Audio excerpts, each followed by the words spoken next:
Guys. तो आप सभी को लास्ट रिवीजन चैनल पे बहुत बहुत स्वागत है। तो आज हम पढ़ने जा रहे हैं लास्ट टाइम में। आई थिंक आज 30 नवंबर हो चुकी है। तो आज केबीसी नैनो से हम बिहार स्पेशल पढ़ेंगे। तो स्टार्ट करते हैं। बिहार का भूगोल। किसी भी राज्य के भौगोलिक परिदृश्य के बारे में जानने के लिए उसकी भौगोलिक स्थिति व ऊंचावच को जानना आवश्यक होता है। इस संदर्भ में बिहार की भौगोलिक स्थिति व ऊंचावच में काफ़ी विविधता पाई जाती है, जिसमें पठार, पर्वत, मैदान और अन्य भौगोलिक ऊंचावच मिलाकर बिहार की भौगोलिक संरचना को एक विशेष रूप प्रदान करते हैं। भौगोलिक स्थिति एवं प्राकृतिक संरचना। बिहार की भौगोलिक स्थिति। बिहार भारत के उत्तर पूर्वी क्षेत्र में स्थित एक भू आवेष्टित राज्य है। इसके उत्तर में नेपाल, दक्षिण में झारखंड, पूर्व में झारखंड एवं पश्चिम बंगाल तथा पश्चिम में उत्तर प्रदेश स्थित है।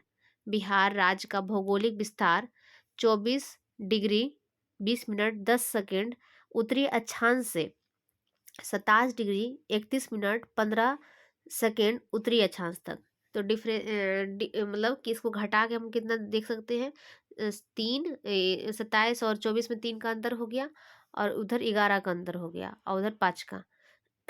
तो 24 डिग्री 20 मिनट 10 सेकेंड से लेके 27 डिग्री 31 मिनट 15 सेकेंड तक उत्तरी अक्षांश तक है। और पूर्वी देशांतर में 83 डिग्री 19 मिनट 50 सेकेंड। जैसे कि 82.5 डिग्री भारत का मानक समय रेखा है, तो वो कहाँ से होता है? इलाहाबाद की नैनी से गुजरता है।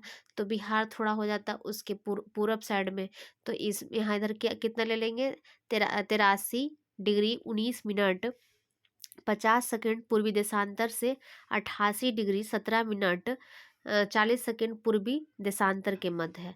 इसका संपूर्ण क्षेत्रफल कितना होगा? 94,163 वर्ग किलोमीटर। इसमें ग्रामीण क्षेत्रफल कितना है? 92,257.51 वर्ग किलोमीटर। ग्रामीण क्षेत्रफल कितना है बिहार का? 52,257.51 वर्ग किलोमीटर। शहरी क्षेत्रफल कितना हो जाएगा? तो 1,905.49 वर्ग किलोमीटर। यह भारत के कुल क्षेत्रफल का लगभग कितना प्रतिशत है? 2.86%। कितना प्रतिशत है? 2.86%। बिहार क्षेत्रफल की दृष्टि में भारत का 12वां जम्मू और कश्मीर पुनर्गठन के पश्चात सबसे बड़ा राज्य है। राज्य एवं केंद्र शासित प्रदेश में समग्र रूप से 13वां स्थान लद्दाख केंद्र शासित प्रदेश को शामिल करने के पश्चात है। बिहार की उत्तर से दक्षिण तक अधिकतम लंबाई बिहार के उत्तर से दक्षिण तक अधिकतम लंबाई कितना है? 345 किलोमीटर। और पूर्व से पश्चिम की अधिकतम चौड़ाई कितना है? 483 किलोमीटर। मतलब कि क्या है? चौड़ाई ज़्यादा है, मतलब पूर्व से पश्चिम ज़्यादा है। कितना है? 483। और लंबाई कितना है? मतलब कि उत्तर से दक्षिण कितना है? 345 किलोमीटर।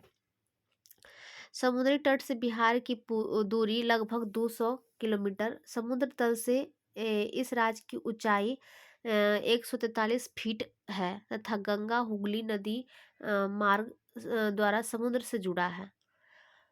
बिहार की राजधानी पटना से देश के चारों महानगरों दिल्ली, कोलकाता, मुंबई, चेन्नई की दूरी क्रमशः 1001 किलोमीटर। दिल्ली से कितनी दूर है? 1001 किलोमीटर।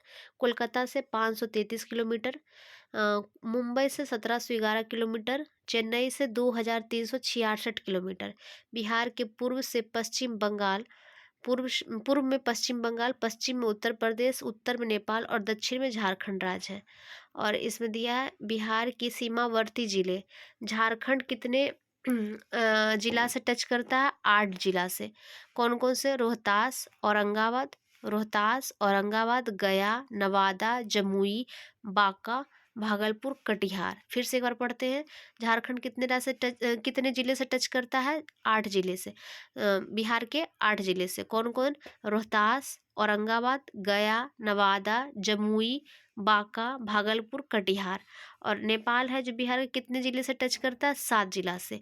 कौन कौन है? पश्चिम चंपारण, पूर्वी चंपारण, सीतामढ़ी, मधुबनी, सुपौल, अररिया, किशनगंज। कौन कौन जिला है? पश्चिम चंपारण, पूर्वी चंपारण, सीतामढ़ी, मधुबनी, सुपौल, अररिया, किशनगंज। उत्तर प्रदेश कितने जिले से टच करता है? बिहार के कितना जिला है? 8 जिला से टच करता है। कौन कौन है? पश्चिम चंपारण, गोपालगंज, सिवान, सारण, भोजपुर, बक्सर, कैमूर, रोहतास। फिर से एक बार पढ़ते हैं। कौन कौन है? पश्चिम चंपारण, गोपालगंज, सिवान, सारण, भोजपुर, बक्सर, कैमूर, रोहतास। पश्चिम बंगाल बिहार के कितने जिले से टच करता है? 3 जिले से। कौन कौन है? कटिहार, पूर्णिया, किशनगंज। कटिहार, पूर्णिया, किशनगंज। बिहार के कुल सीमावर्ती जिलों की संख्या 22 है। सर्वाधिक 8 जिले झारखंड एवं उत्तर प्रदेश से, 7 नेपाल से, 3 पश्चिम बंगाल से सीमा साझा करते हैं। बिहार की नेपाल के साथ कुल अंतर्राष्ट्रीय सीमा कितना है? 729 किलोमीटर लंबाई है। बिहार की नेपाल के साथ कुल अंतर्राष्ट्रीय सीमा कितना है? 729 किलोमीटर लंबी है। बिहार का सबसे पूर्वी जिला किशनगंज, पश्चिमी जिला कैमूर। पूर्वी जिला सबसे कौन है? किशनगंज। पश्चिमी जिला कैमूर। उत्तरी जिला पश्चिम चंपारण एवं दक्षिण जिला गया। बिहार की राजधानी पटना 8 जिले से घिरा हुआ है। कितना जिलों से घिरा हुआ है पटना? 8 जिलों से। बिहार के रोहतास जिले की सीमाएं झारखंड एवं उत्तर प्रदेश से, पश्चिम चंपारण की सीमाएं नेपाल और उत्तर प्रदेश से, कटिहार की सीमाएं झारखंड और पश्चिम बंगाल से तथा किशनगंज की सीमाएं नेपाल एवं पश्चिम बंगाल से लगी हुई है। भूगर्भिक संरचना। बिहार का भूखंड अपने भूवैज्ञानिक संगठन में चतुर्थ कल्प से लेकर कैम्ब्रियन पूर्व कल्प के शैल समूहों का योगदान है। क्या कह रहा है? बिहार का भूखंड जो है अपने भूवैज्ञानिक संगठन में चतुर्थ कल्प से लेकर कैम्ब्रियन पूर्व कल्प के शैल समूहों का योगदान है। पृथ्वी के 460 करोड़ वर्ष पुराने इतिहास को कालक्रम के आधार पर बिहार की भूगर्भिक संरचना को 4 भागों में विभाजित किया गया है। आर्कियन युग की चट्टानें, विंध्यन समूह की चट्टानें, टर्शियरी चट्टानें, क्वांटानरी चट्टानें। अब इसको हम डिटेल से पढ़ेंगे। पहले हम ये बॉक्स वाला पढ़ लेते हैं। बिहार में स्थित चट्टान से संबंधित क्षेत्र। धारवाड़। धारवाड़ में क्या? दक्षिण पूर्व बिहार। दक्षिण पूर्व बिहार जैसे मुंगेर, जमुई, नवादा। कौन कौन? मुंगेर, जमुई, नवादा में अभ्रक के निक्षेप पाए जाते हैं। कहाँ? धरवाड़ में। धरवाड़ में किसका बाढ़ लगा हुआ है? अभ्रक का। कौन कौन सा जिला है? मुंगेर, जमुई, नवादा। मुंगेर, जमुई, नवादा। विंध्यन दक्षिण पश्चिम बिहार, कैमूर एवं सोन नदी घाटी, रोहतास। सोन नदी घाटी मतलब रोहतास के क्षेत्र में है। तो विंध्यन प्रकार की चट्टानें कहाँ पाई जाती है? दक्षिण पश्चिम बिहार, कैमूर एवं सोन नदी घाटी में। टर्शरी क्रम की चट्टानें कहाँ पाई जाती है? पश्चिम चंपारण, सोमेश्वर पहाड़ी में। और क्वांटानरी बिहार का मैदानी भाग। अर्कियन युग की चट्टानें। भूवैज्ञानिक के अनुसार आरंभिक काल से लेकर बाद के क्रम तक अनेक भौगोलिक हलचलों इस धरातल पर होती रही थी। पृथ्वी की तरल अवस्था से ठोस होने के क्रम में जिस चट्टान का निर्माण हुआ इसे आर्कियन युग के चट्टान कहते हैं। आर्कियन युग की चट्टानों को 2 भागों में बांटा जाता है, आर्कियन क्रम और धरवाड़ क्रम। आर्कियन क्रम की आधारभूत चट्टानों का प्रथम अपरदन क्रिया हुई जिससे यह रूपांतरित हो गई। रूपांतरित पहली चट्टानों को धरवाड़ शैल समूह कहा जाता है। यह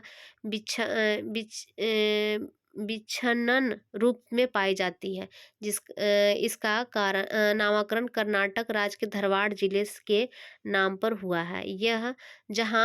यह मूल्यवान खनिज चट्टानें जहाँ पर मूल्यवान खनिज चट्टानें पाई जाती। धरवाड़ समूह की चट्टानें बिहार के पश्चिम पूर्व भाग विशेषकर मुंगेर के जमुई, नवादा आदि में मिलती है। बिहार में गया, मुंगेर, शेखपुरा जिले में भी अर्कियन क्रम की चट्टानें पाई जाती है, इसका निर्माण मेसोजोइक 22.5 से 13.5 करोड़ वर्ष पूर्व काल में अत्यधिक दबाव से भ्रंशन के फलस्वरूप हुआ। ये मूलतः आग्नेय प्रकार की चट्टान है। इन चट्टानों में स्लेट, क्वार्टजाइट, फिलाइट और अभ्रक के निक्षेप पाए जाते हैं। बिहार के दक्षिण पूर्व भाग विशेषकर मुंगेर, बिहारशरीफ, राजगीर, जमुई, नवादा और खड़गपुर पहाड़ी क्षेत्रों में धड़वाड़ समूह की चट्टानें मिलती है। इसका विस्तार पूर्व में बांका तक है। खड़गपुर की पहाड़ी का क्षेत्रफल 1300 वर्ग किलोमीटर है, इसकी ऊंचाई 450 मीटर है। यहाँ ग्रेनाइट, सेल, स्लेट तथा क्वार्टजाइट चट्टानें पाई जाती है। विंध्यन समूह की चट्टानें। दक्षिण भारत में कडप्पा क्रम की चट्टानों का विकास हुआ। कडप्पा क्रम के बाद भारत में विंध्यन क्रम की चट्टानों का विकास हुआ है, जो बिहार में दक्षिण पश्चिम रोहतास और कैमूर जिलों में पाई जाती है। मध्य मध्य प्रदेश तथा उत्तर प्रदेश में विंध्यन क्रम के जो चट्टानें मिलते हैं, उन्हीं का पूर्व विस्तार बिहार के पश्चिम क्षेत्र में है। इन्हें कैमूर का पठार कहा जाता है। इसका क्षेत्रफल 1280 वर्ग किलोमीटर है। मध्य प्रदेश तथा उत्तर प्रदेश में विंध्यन क्रम की जो चट्टान मिलती है, उन्हीं का पूर्वी विस्तार बिहार के पश्चिमी क्षेत्र में है। इन्हें कैमूर का पठार कहा जाता है। इसका क्षेत्रफल कितना है? 1280 वर्ग किलोमीटर है। नीस तथा ग्रेनाइट, धारवाड़ एवं विंध्यन क्रम की चट्टानें प्री कैम्ब्रियन काल से संबंधित है। नीस तथा ग्रेनाइट, धारवाड़, विंध्यन क्रम की चट्टानें प्री कैम्ब्रियन काल से संबंधित है। नीस तथा ग्रेनाइट और धारवाड़ युग की चट्टानें गया, नवादा, जमुई, मुंगेर इत्यादि में पाई जाती है।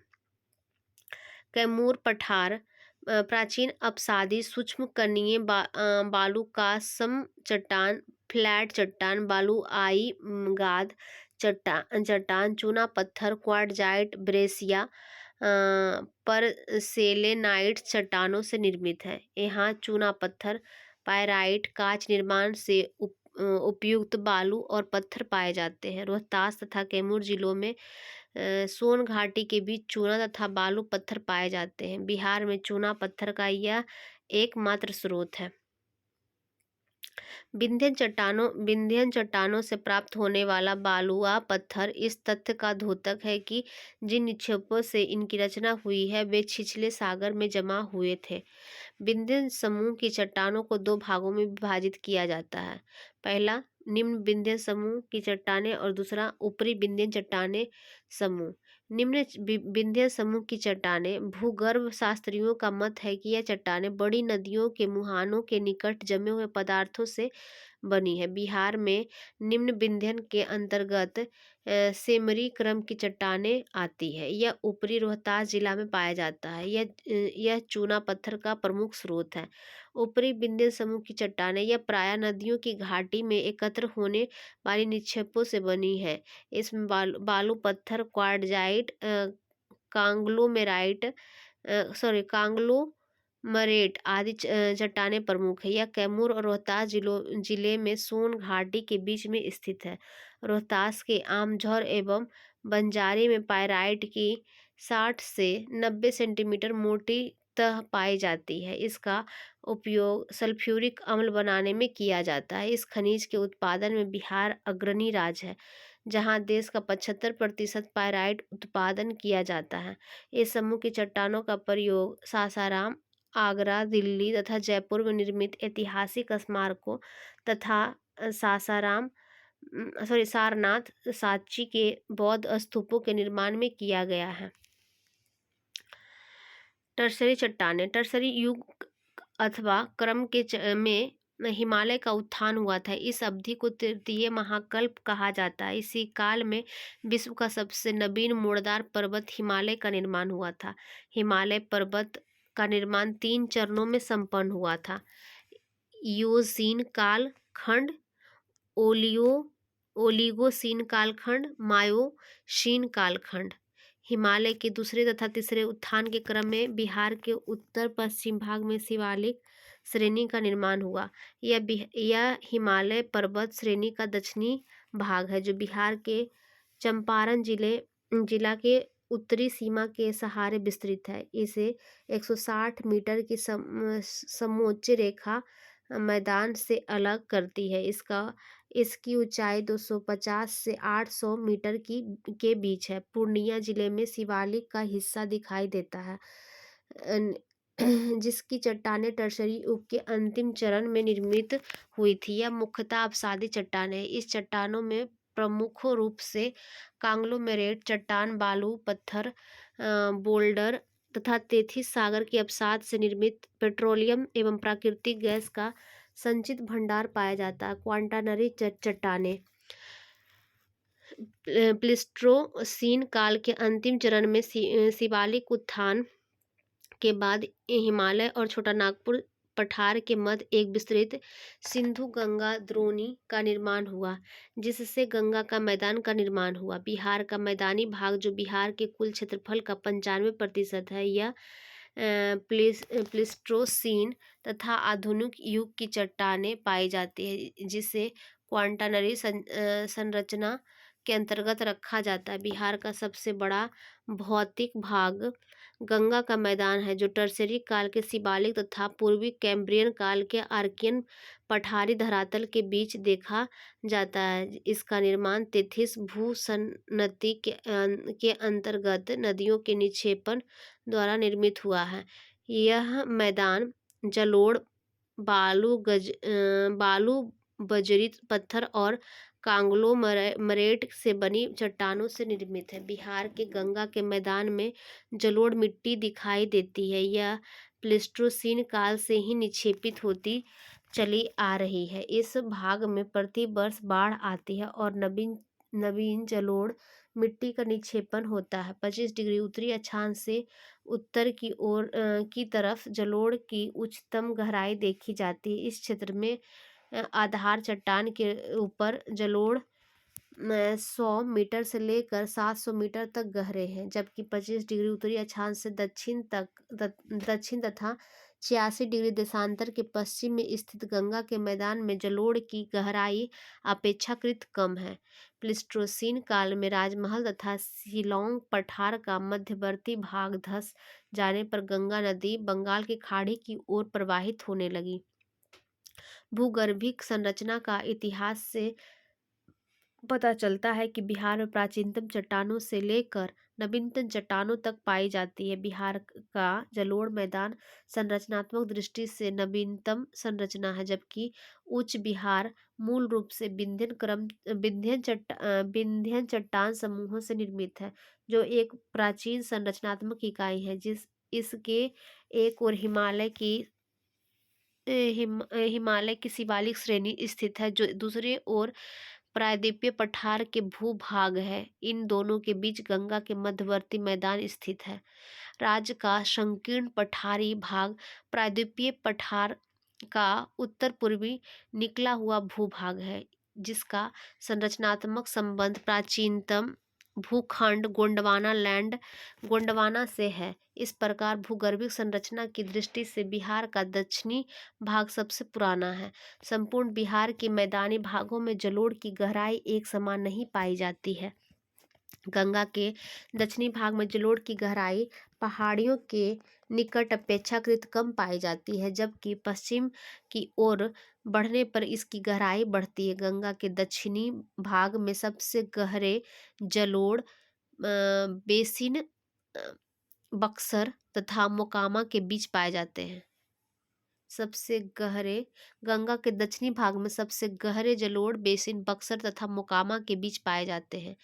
आरा, डुमराव, बिहटा तथा पुनपुन को अगर एक काल्पनिक रेखा से मिलाया जाए तो इसके समानांतर स्थित हिंज रेखा के समीप जलोढ़ की गहराई एकाएक 300 से 350 मीटर से बढ़कर 700 मीटर तक हो जाती है। कहाँ आरा, डुमराव, बिहटा, पुनपुन को अगर एक काल्पनिक रेखा से मिलाया जाए तो इसके समानांतर स्थित हिंज रेखा के समीप जलोढ़ की गहराई एकाएक 300 से 350 मीटर से 300 मीटर से लेके से बढ़कर 700 मीटर तक हो जाता। मुजफ्फरपुर तथा सारण के मध्य जलोढ़ बेसिन की अधिकतम गहराई 1000 से 2500 मीटर के बीच पाई जाती है। प्राकृतिक संरचना। बिहार का प्राचीन भूगर्भिक इतिहास चतुर्थ कल्प से लेकर कैम्ब्रियन पूर्व कल्प तक फैला हुआ है। उत्तरी बिहार का मैदान चतुर्थ कल्प से, उत्तरी चंपारण तृतीय कल्प से, रोहतास, भोजपुर, कैमूर, बक्सर, औरंगाबाद विंध्य नवीन काल से संबंधित है। बिहार का जलोढ़ मैदान संरचनात्मक दृष्टि से सबसे नवीन संरचना वाला क्षेत्र है। प्राकृतिक एवं संरचनात्मक दृष्टि से बिहार को निम्न तीन भू आकृतियों में विभाजित किया गया है। पहला शिवालिक पर्वत श्रेणी एवं तराई क्षेत्र, दूसरा है बिहार का मैदानी और तीसरा है दक्षिण का पठार।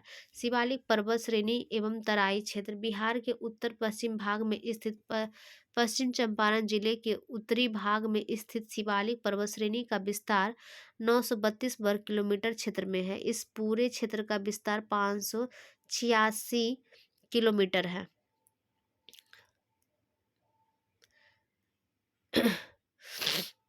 586 किलोमीटर है। यह राज्य के भू भाग का 0.06% है। यह शिवालिक पर्वत श्रेणी पर्वत क्षेत्र में हिमालय का ही भाग है। यह टर्सरी भू संरचना के फलस्वरूप बना है। इसी महाकल्प में अनेक नदियों का जन्म हुआ है। आधुनिक मानव का विकास इस युग की महत्वपूर्ण घटना है। शिवालिक पर्वत हिमालय का तृतीय फोल्ड माना जाता है। इस क्षेत्र को 160 मीटर की समोच्च रेखा मैदान से अलग करती है। इसकी ऊंचाई 250 से 800 मीटर के बीच है। पश्चिमी चंपारण में शिवालिक की दो श्रेणियां हैं। इनके बीच एक संक्रिय अनुदैर्घ्य घाटी है। स्थानीय ऊंचा बच के आधार पर इसे निम्नलिखित 3 उपभागों में बांटा जाता है। पहला है दक्षिणी श्रेणी का निम्न पठारी भाग। इस श्रेणी में छोटी छोटी पहाड़ियों का क्रम है जो 32 किलोमीटर लंबा और 6 से 8 किलोमीटर चौड़ा है। जो इस श्रेणी को रामनगर दून के नाम से जाना जाता है। इस निम्न पहाड़ी भाग का सबसे ऊंचा भाग संतपुर के निकट है। इस निम्न पहाड़ी भाग का सबसे ऊंचा भाग संतपुर के निकट है, जिसकी ऊंचाई 240 मीटर है। यह हरदा नदी के तट है। यह हरदा नदी के यह हरदा नदी के निकट है। उत्तर पूर्वी घाटी। इस घाटी का विस्तार पश्चिम में त्रिवेणी नहर के शीर्ष भाग से भिखना ठोरी तक लगभग 75 वर्ग किलोमीटर में है। इस श्रेणी में कई दर्रे हैं जो नदियों के बहाव के कारण बने हैं। दक्षिणी श्रेणी का निम्न पहाड़ी भाग से उत्तर पूर्व दिशा में एक घाटी है जिसे हरदा घाटी कहा जाता है। इस घाटी की लंबाई 22 किलोमीटर है।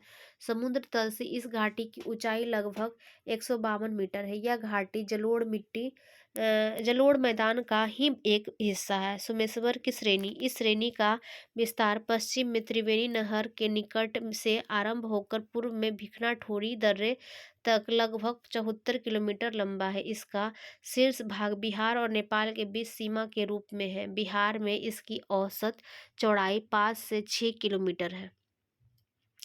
यह श्रेणी दक्षिण में 152 मीटर की ऊंचाई से प्रारंभ होकर उत्तर दिशा में 610 मीटर तक ऊंचा है। इस भाग में सोमेश्वर की ऊंचाई 874 मीटर है। इस क्षेत्र में कई दर्रे हैं जो नदियों के बहाव के कारण बने हैं, जिसमें सोमेश्वर दर्रा, भिखना ठोरी दर्रा जो नदियों के बहाव के कारण बने हैं। इसमें सोमेश्वर दर्रा, भिखना ठोरी दर्रा और गरवा प्रमुख है। सोमेश्वर दर्रा, भिखना ठोरी दर्रा और गरवा प्रमुख है। सोमेश्वर दर्रा और भिखना ठोरी दर्रा कूदी नदी तथा गरवा दर्रा हरदा नदी के द्वारा निर्मित हुआ है। सुमेश्वर दर्रा और भीखनाथोड़ी दर्रा किस नदी के कारण? कुदी नदी के कारण। और गरवा दर्रा हरदा नदी के द्वारा निर्मित है। नेपाल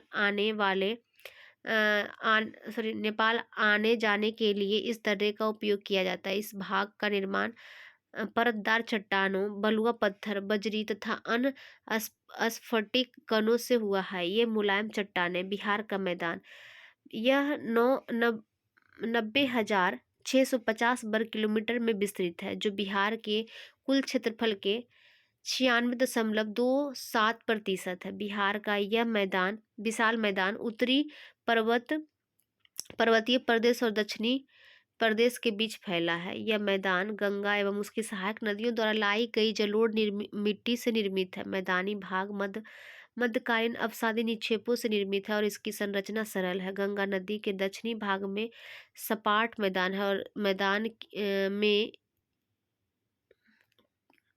की तरह निचली भूमि है जिसे टाल कहा जाता है। पता नहीं क्या मिट गया, जिसे टाल कहा जाता है। वर्षा ऋतु में यह टाल क्षेत्र जलमग्न रहता है। इस मैदान की दक्षिणी सीमा 152 मीटर की सर्वोच्च रेखा से निर्मित है। एक सेकेंड, देखते हैं क्या मिटा।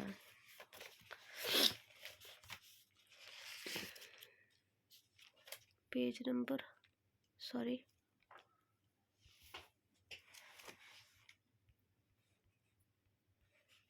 भूगर्भिक संरचना।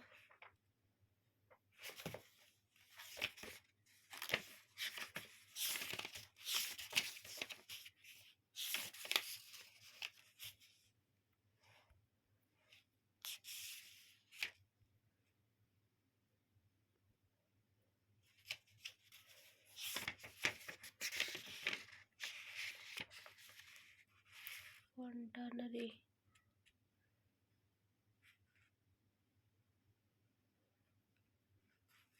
टर्शरी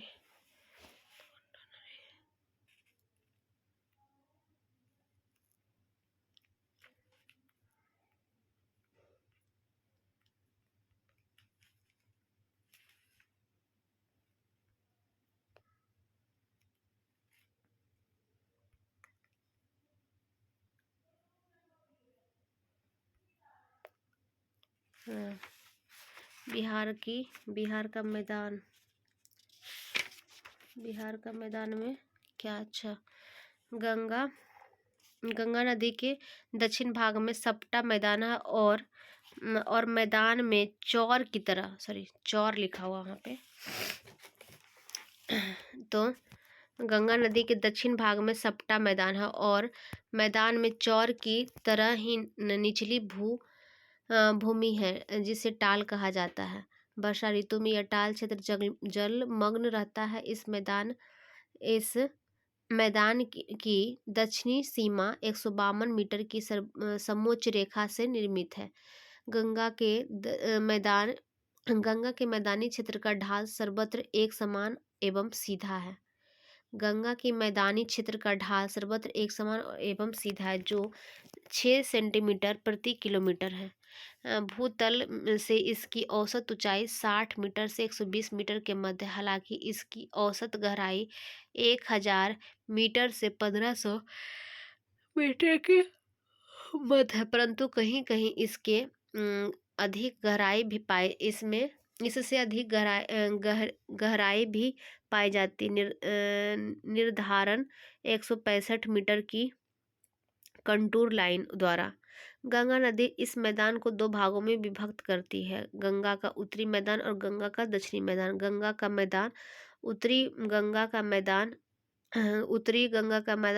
गंगा के उत्तर में यह मैदान तराई क्षेत्र तक फैला है। इस मैदान का निर्माण गंगा एवं उसकी सहायक नदियों गंडक, कोसी, घाघरा, बागमती आदि के द्वारा लाए गए अवसादों के निक्षेपों से हुआ है। इस मैदान का ढाल उत्तर से दक्षिण की ओर तथा उत्तर पश्चिम से दक्षिण पूर्व की ओर है। गंगा के उत्तरी मैदान का कुल क्षेत्रफल 56,980 वर्ग किलोमीटर है, जो राज्य के कुल क्षेत्रफल का 62.86% है। समुद्र तल से इसकी औसत ऊंचाई 66 मीटर है। गंगा एवं इसकी सहायक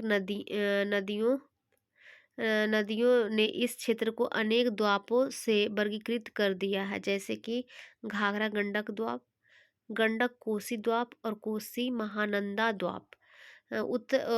उत्तरी गंगा का मैदान एक समतल मैदान है, जो यह जलोढ़ मिट्टी से बनी है, जहाँ से नदियाँ मुड़कर अपनी प्रवाह पथ पथ बदलती रही। राज्य की उत्तरी सीमा पर यहाँ लगभग 74 किलोमीटर की लंबी तथा 450 मीटर ऊंची सोमेश्वर श्रेणी का विस्तार है। इस श्रेणी के दक्षिण में दून तथा हरहा घाटी का विस्तार 22 किलोमीटर तक मैदानी भाग है। सोमेश्वर श्रेणी का राज्य की उत्तरी सीमा पर यहाँ लगभग 74 किलोमीटर की लंबी तथा 450 मीटर ऊंची सोमेश्वर श्रेणी का विस्तार है। इस श्रेणी के दक्षिण में दून तथा हरहा हरहा घाटी का विस्तार 22 किलोमीटर तक मैदानी भाग है। गंगा के उत्तरी मैदान में उत्तर से दक्षिण क्रमशः तराई तथा दलदल भूमि वाली उपतराई की मेखला। उपतराई मेखला से गंगा नदी निम्न भूमि का क्षेत्र है। निम्न भूमि महानंदा, कोसी, बूढ़ी गंडक तथा गंडक नदियों के जलोढ़ विस्तार का क्षेत्र है, जिसका निर्माण नदियों के निक्षेप रेत तथा मिट्टी से हुआ है। उत्तरी बिहार के मैदान की नदियों से यहाँ दियार, चौर, प्राकृतिक तटबंध तथा छाड़न झील का निर्माण हुआ है। चौर एक नीचा भाग है जो सदा पानी से भरा रहता है। इस भाग में एक खास प्रकार की स्थलाकृति दियार का निर्माण होता है। मैदान का दक्षिणी सीमांत क्षेत्र अपेक्षाकृत ऊंचा है। गंगा के समीपवर्ती क्षेत्रों में कहीं कहीं पर झील का निर्माण हो जाता है। उत्तरी मैदान को 4 भागों में बांटा जाता है। तराई एवं उप तराई क्षेत्र। यह एक सपाट आर्द्र क्षेत्र है जो शिवालिक पर्वत श्रृंखला के नीचे पश्चिम से पूर्व की ओर एक संकीर्ण पट्टी के रूप में विस्तृत है। इसे भाबर क्षेत्र भी कहा जाता है। भाबर भूमि। भाबर पुराने जलोढ़ होते हैं। इस क्षेत्र के अंतर्गत प्राकृतिक बांध तथा द्वीप मैदान के क्षेत्र आते हैं। भाबर और द्वीप के बीच में एक मध्यवर्ती ढाल मिलता है जो स्पष्ट दिखाई देता है। भाबर भी बाढ़ के ही मैदान है।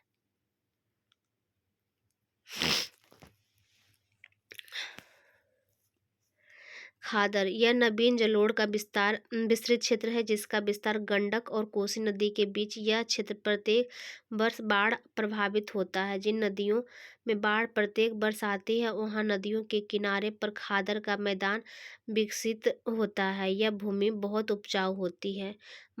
चौर और मन प्रदेश। चौर या मन प्राकृतिक रूप से जलमग्न निम्न भूमि का क्षेत्र है। कुछ चौर या मन मूलतः गोखुर झील है जिसका निर्माण नदियों के मार्ग परिवर्तन के कारण होता है। गोखुर झील का निर्माण कैसे होता है? नदियों के मार्ग परिवर्तन के कारण होता है। उत्तरी बिहार के प्रमुख चौर है लखनी चौर। लखनी चौर कहाँ है? पश्चिम चंपारण में। सुंदरपुर तथा बहादुरपुर चौर कहाँ है? पूर्वी चंपारण में। सुंदरपुर चौर और बहादुरपुर चौर कहाँ है? पूर्वी चंपारण में। कुछ प्रसिद्ध मन टेटरिया मन, माधोपुर मन, मोती झील पूर्वी चंपारण में है। टेटरिया मन, माधोपुर मन और मोती झील कहाँ है? पूर्वी चंपारण में। पिपरा मन, सरैया मन, सिमरी मन कहाँ है? पश्चिमी चंपारण में। दक्षिणी गंगा का मैदान। दक्षिणी मैदान राज्य के लगभग 33,650 वर्ग किलोमीटर क्षेत्र में फैला है, जो मैदानी भाग के कुल क्षेत्रफल का 37.15% है। यह मैदान राज्य के 19.36% क्षेत्र का विस्तृत है। इस मैदान का चौड़ाई पटना के समीप 135 किलोमीटर, गिदौर के समीप 40 किलोमीटर है। यह मैदान छोटा नागपुर पठार गोंडवाना लैंड के उत्तरी विस्तृत भूभाग है। यह प्राचीन चट्टान, नीस, सिस्ट और ग्रेनाइट आदि चट्टानों की बहुलता है। यहाँ की पहाड़ियों में बिहार शरीफ के निकट पीर पहाड़ी की औसत ऊंचाई 111 मीटर है। गया में प्रेतशिला, रामशिला तथा जेठियन की पहाड़ियाँ हैं। जहानाबाद स्थित बराबर की पहाड़ी और औसत ऊंचाई 230 मीटर है। नालंदा के दक्षिणी छोर पर राजगीर की पहाड़ियां हैं। इसका विस्तार पश्चिम में गया तथा पूर्व में गिरियक तक है। इस पहाड़ी प्रदेश में गिद्धकूट पहाड़ी की ऊंचाई 446 मीटर है। मुंगेर में खड़गपुर की पहाड़ियां जिसकी ऊंचाई 160 से 500 मीटर तक है। इस पहाड़ी प्रदेश में शेखपुरा, जमुई तथा लखीसराय जिले आते हैं। यह बिल्कुल समतल भाग है और इसके बीच बीच में छोटा नागपुर के पठार का बहिर्वर्ती भाग गया के प्रेतशिला, रामशिला, जेठियन, बिहार शरीफ की पीर पहाड़ी, खड़गपुर की पहाड़ी तथा शेखपुरा की पहाड़ियों का निर्माण करती है।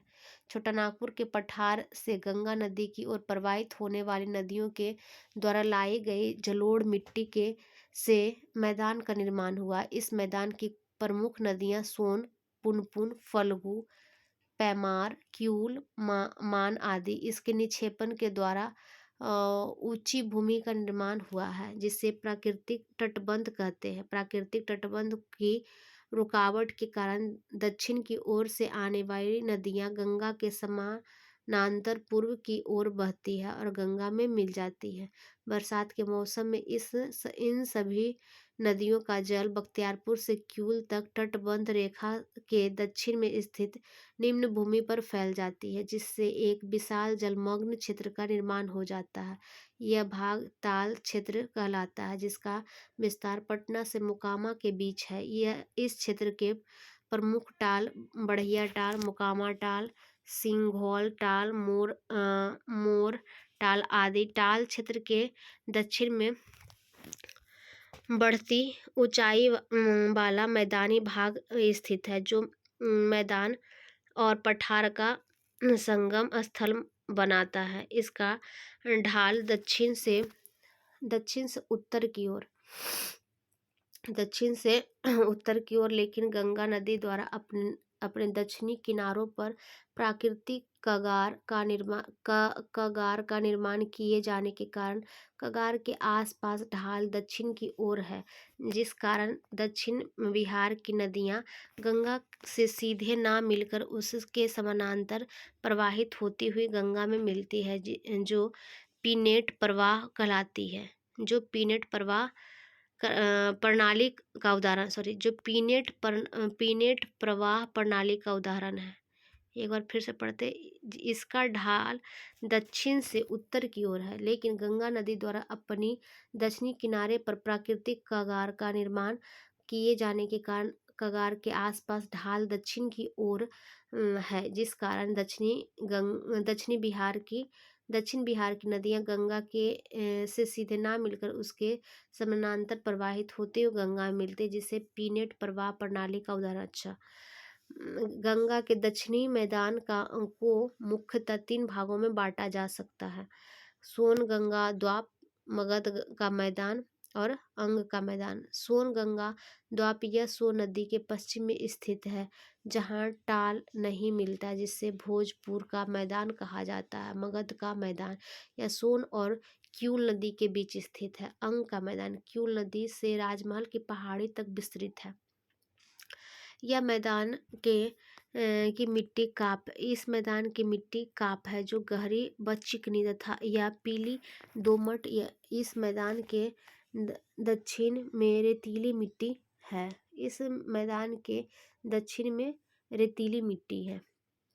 बिहार के दक्षिण में पठारी भाग स्थित है जो एक संकीर्ण पट्टी के रूप में पश्चिम में कैमूर जिले से पूर्व में मुंगेर और बांका जिले तक विस्तृत है। यह भूखंड कठोर चट्टानों से निर्मित है। बिहार के दक्षिण में पठारी भाग में कैमूर, रोहतास, औरंगाबाद, गया, नवादा, मुंगेर तथा बांका आदि जिले हैं। यह कुल मिलाकर 2,927 वर्ग किलोमीटर क्षेत्र में फैला हुआ है, जो राज्य के कुल क्षेत्रफल का 3.68% है। कैमूर का पठार 1,280 वर्ग किलोमीटर क्षेत्र में रोहतास और कैमूर जिले में फैला है। कैमूर का यह पठार विंध्याचल पर्वत का पूर्व विस्तार है, जो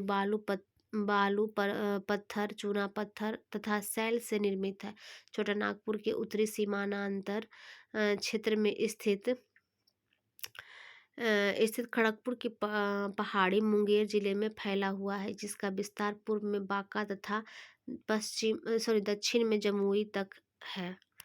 यह पहाड़ी भाग राज्य के 1,300 वर्ग किलोमीटर क्षेत्र में विस्तृत है। यहाँ ग्रेनाइट, सैल, स्लेट, क्वार्टजाइट चट्टानें इस पहाड़ी की सीमा 150 मीटर की सर्वोच्च रेखा से बनती है। कैमूर के पठार और खड़गपुर के पहाड़ी के बीच औरंगाबाद, गया, नवादा के पठार भी दक्षिण बिहार के मैदान में एस्कार्प द्वारा मिले हुए हैं और पहाड़ियों घाटियों में विभक्त हैं। दक्षिण का पठार, अब क्या पढ़ेंगे हम आगे? दक्षिण का पठार बिहार के दक्षिण भाग में पश्चिम से पूर्व पठार बिहार के दक्षिणी भाग में पश्चिम से पूर्व पठारी एवं पहाड़ी क्षेत्र है, जिसका विस्तार पश्चिम में कैमूर के पठार से लेके पूर्व में बांका की पहाड़ी तक है। इसके अंतर्गत कैमूर का पठार गया का दक्षिणी भाग, राजगीर, गिरियक का पहाड़ी क्षेत्र, नवादा, क्यूल एवं बांका का पहाड़ी क्षेत्र सम्मिलित है। दक्षिण के पहाड़ी भाग को 4 भागों में उप विभाजित किया जाता है। कैमूर का पठार गया पहाड़ी क्षेत्र, राजगीर, गिरियक पहाड़ी क्षेत्र, नवादा, मुंगेर पहाड़ी क्षेत्र। कैमूर का पठार यह विंध्य श्रेणी का पूर्वी भाग है, जिसे रोहतास पठार भी कहा जाता है। यह राज्य के दक्षिण पश्चिम भाग में स्थित है। इसका सीमांकन उत्तर में शाहाबाद के मैदान से दक्षिण में कैमूर जिला के सीमा से होता है। यह 483 किलोमीटर लंबा तथा 40 किलोमीटर चौड़ाई में फैला अपर दित व उबड़ खाबड़ क्षेत्र है, जिसकी औसत ऊंचाई 300 से 450 मीटर है। इस क्षेत्र का सबसे ऊंचा क्षेत्र रोहतासगढ़ है, जिसकी ऊंचाई 495 मीटर है, जिसे रोहतास पठार के नाम से भी जाना जाता है। गया पहाड़ी क्षेत्र, गया के दक्षिण में कई लंबी पहाड़ियों का क्रम है। ये पहाड़ियाँ मैदानी भाग में स्थित है, जो छोटा नागपुर पठार गोंडवाना लैंड का उत्तरी विस्तार भाग है। गया, औरंगाबाद, नवादा और जहानाबाद के सीमावर्ती क्षेत्र में अनेक पहाड़ी स्थित है, जिसमें जेठियन, हिंडाज व हल्दिया की पहाड़ी प्रमुख है। गया व जहानाबाद की सीमा पर बराबर एवं नागार्जुन पहाड़ी स्थित है, जबकि गया शहर के निकट रामशिला, प्रेतशिला, भूतशिला, ब्रह्मयोनि व कटारी पहाड़ी है। बराबर पहाड़ियों की औसत ऊंचाई 230 मीटर है। नालंदा जिले में के अंतिम छोर पर राजगीर की पहाड़ियाँ अवस्थित है। इसका विस्तार पश्चिम में गया तथा पूर्व में गिरियक तक है। इस पहाड़ी प्रदेश में गृद्धकूट पहाड़ी 446 मीटर ऊंची है। राजगीर गिरियक पहाड़ी क्षेत्र यह नालंदा जिले में स्थित है, जिसमें वैभवगिरी, सोनगिरी, विपुल गिरी तथा रत्नगिरी नामक पहाड़ियाँ शामिल है, जिसमें वैभवगिरी की ऊंचाई सर्वाधिक 380 मीटर है, जिसके पूर्व में शांति स्तूप, दक्षिण में रत्नगिरी इन पहाड़ियों में क्वार्टजाइट व स्लेट की प्रधानता। नवादा मुंगेर पहाड़ी क्षेत्र, जमुई की पहाड़ी का उत्तरी भाग गंगा नदी तक फैला हुआ है। इस पहाड़ी क्षेत्र में त्रिभुजाकार रूप से फैली पहाड़ियों की खड़गपुर की पहाड़ियाँ, जिसका विस्तार जमालपुर, मुंगेर से जमुई तक है। इस पहाड़ी क्षेत्र में बाकिया, चकाई, मंदार, गंगेश्वरी, शेखपुरा, सुकरपीठ, बिहार शरीफ, जमालपुर की पहाड़ी है। इस पहाड़ियों में क्वार्टजाइट की प्रधानता है। अब हम इसका क्वेश्चन आंसर करेंगे। तो क्या कर रहा है, बिहार का विस्तार है। बिहार का विस्तार कहाँ से कहाँ है, तो पहले था कितना डिग्री से कितना डिग्री, उत्तरी अक्षांश 24 डिग्री 20 मिनट 10 सेकेंड उत्तरी अक्षांश से लेकर 27 डिग्री 31 मिनट, बी नंबर वाला। तो बी नंबर सही है। राज्य एवं केंद्र शासित प्रदेश में क्षेत्रफल की दृष्टि से बिहार का देश में कौन सा स्थान है। केंद्र शासित और राज्य मिला के 13वां स्थान था, और सिर्फ राज्य को मिला के था 12वां स्थान, ऐसे 13वां। तो नंबर डी सही है। उत्तर बिहार का मैदान निम्नलिखित में से किस काल से संबंधित है। उत्तरी बिहार का मैदान किस काल से संबंधित है, चतुर्थ कल्प से। बिहार की सोमेश्वर श्रेणी पारसनाथ पहाड़ी से पुरानी नहीं, खड़गपुर सोमेश्वर श्रेणी इन सभी के में नए हैं, सभी में से नया है। बिहार का वह जिला जिसमें सीमा नेपाल एवं उत्तर प्रदेश दोनों को स्पर्श करती है, तो हो जाएगा क्या, पश्चिम चंपारण हो जाएगा। नेपाल एवं उत्तर प्रदेश दोनों से पश्चिम चंपारण। बी 6 नंबर, बिहार के मैदानी भाग अर्थात गंगा का मैदान बिहार के कुल क्षेत्रफल का कितना प्रतिशत है। गंगा के मैदान का कितना प्रतिशत है, तो 95% है। बिहार में निम्नलिखित में से किस राज्य की सीमाएं बिहार को नहीं छूती है। अच्छा, छत्तीसगढ़ की सीमा नहीं छूती है, बाकी सब छूता ही है। बिहार का क्षेत्रफल संपूर्ण भारत का कितना प्रतिशत है, 2.86%। फिर अब निम्नलिखित में से किस देश की अंतर्राष्ट्रीय सीमाएं बिहार से जुड़ी हुई है। बिहार से जुड़ी हुई है नेपाल की, डी नंबर। फिर अब है बिहार के बिहार के भौतिक विभागों में से किसे सम्मिलित नहीं किया जा सकता। तो किसे सम्मिलित नहीं किया जाएगा, छोटा नागपुर का पठार तो झारखंड में हो जाएगा। उत्तरी गंगा मैदान है, दक्षिणी गंगा मैदान है, पूर्वी गंगा मैदान है, ये तो है ही, छोटा नागपुर पठार नहीं होगा। तो अब गंगा के मैदान की पुरानी कछारी मिट्टी कहलाती है, तो पुरानी कछारी मिट्टी क्या कहलाती है, भांगर नहीं, खादर। बिहार की तराई प्रदेश विस्तृत है, तराई प्रदेश विस्तृत है भारत और नेपाल सीमा के समानांतर। बिहार नीचे दिए गए राज्यों के क्षेत्रफल की दृष्टि से बिहार किसके समीप सबसे समीप है। अच्छा, झारखंड के सबसे समीप है क्षेत्रफल की दृष्टि से। पश्चिम बंगाल नीचे दिए गए क्षेत्रफल की दृष्टि। अच्छा, 13 नंबर का आंसर क्या दिया है, सी, पश्चिम बंगाल दिया आंसर। बिहार राज्य की भू आकृति है, कैसा है, आयताकार है। निम्नलिखित में से कौन सा देशांतर रेखा बिहार से होकर गुजरती है। तो गुजरती है 86 डिग्री। बिहार विस्तृत है कर्क रेखा के उत्तर में। बिहार की सीमा से संबंधित निम्नलिखित में से कौन सा कथन सही है। बिहार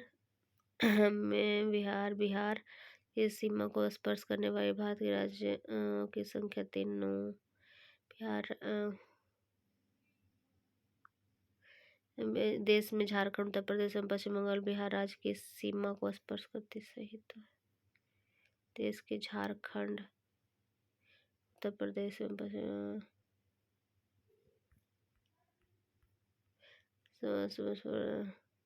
सारा सही है, उपयुक्त सभी सही होगा।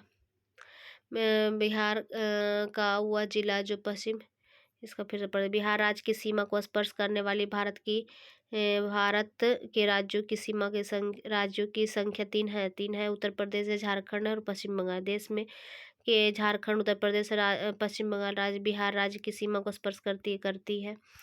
तो फिर है सोमेश्वर की श्रेणी के शीर्ष भाग बिहार और नेपाल के बीच सीमा रेखा के रूप में जाना जाता है। उपयुक्त सभी सही है।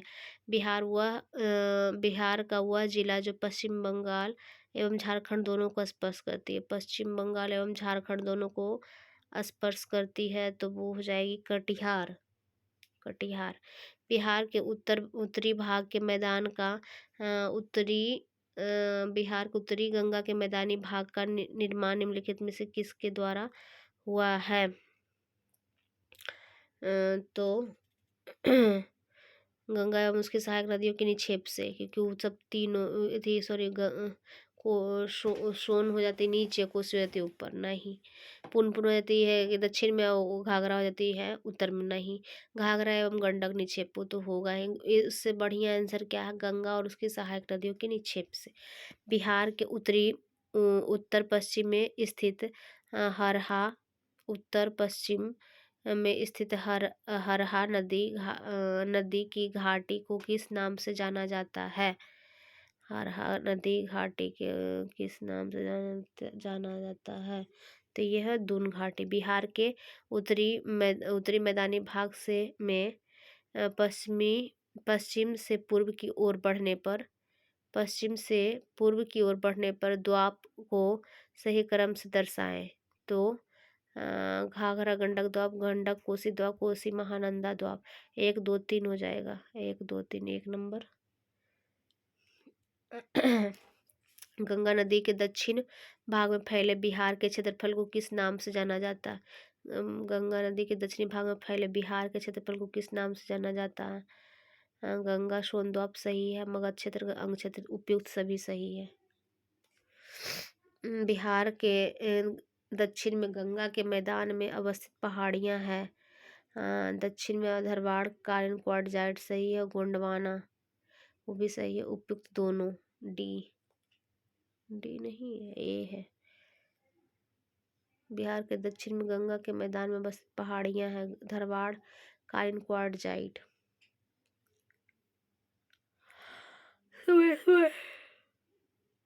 सोमेश्वर की पहाड़ी निम्नलिखित में से किस जिले में अवस्थित है? पश्चिम चंपारण में।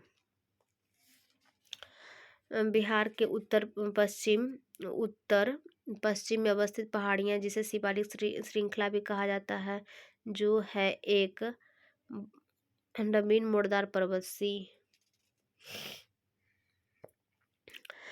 समुद्र तल से बिहार की औसत ऊंचाई कितनी है? 76 नहीं, 53 metre, sorry 53 metre, 53 metre. Bihar का विस्तार पूर्व से पश्चिम में अधिकतम कितनी है? पूर्व से पश्चिम में 483 किलोमीटर। 483 किलोमीटर में बिहार का सर्वोच्च श्रृंग की ऊंचाई, सर्वोच्च श्रृंग की ऊंचाई कितनी है?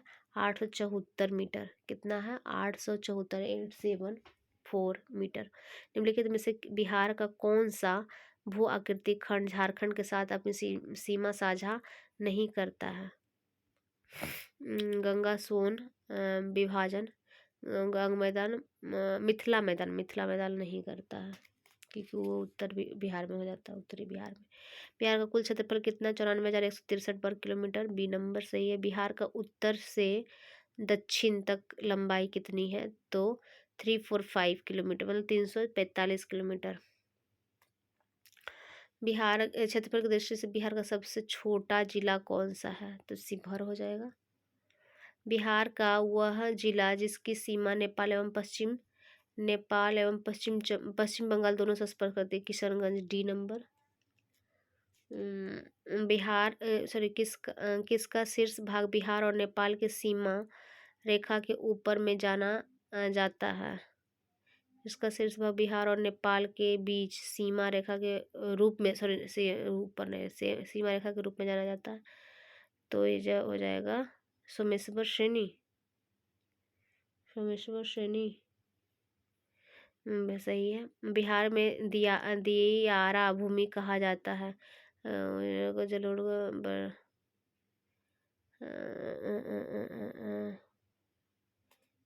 क्या है, गंगा के पूर्व ऊंचा टीला क्षेत्र को। बिहार का सर्वोच्च श्रृंग है, क्या है, सर्वोच्च श्रृंग है सोमेश्वर श्रेणी। निम्नलिखित में गंगा के मैदान को किस रूप से वर्णित किया जाता है? गंगा के मैदान को वर्णित किया जाता है किस रूप से? तो जियोसिनक्लाइन के रूप में। ब्रह्मयोनी हिल बिहार के किस जिले में स्थित है? ब्रह्मयोनी हिल बिहार के किस जिले में स्थित है? गया जिले में। निम्नलिखित में से कौन सा बिहार के भूगर्भिक इतिहास में सबसे नवीनतम है? तो बिहार का मैदान। बिहार के निम्नलिखित हिस्सों में से कौन सा हिस्सा भू तात्विक दृष्टि से अपेक्षाकृत पुराना है कौन सा? खड़गपुर पठारिया। तो ये टॉपिक यहीं पर समाप्त होता है। तो अगला टॉपिक है जलवायु एवं मृदा। धन्यवाद।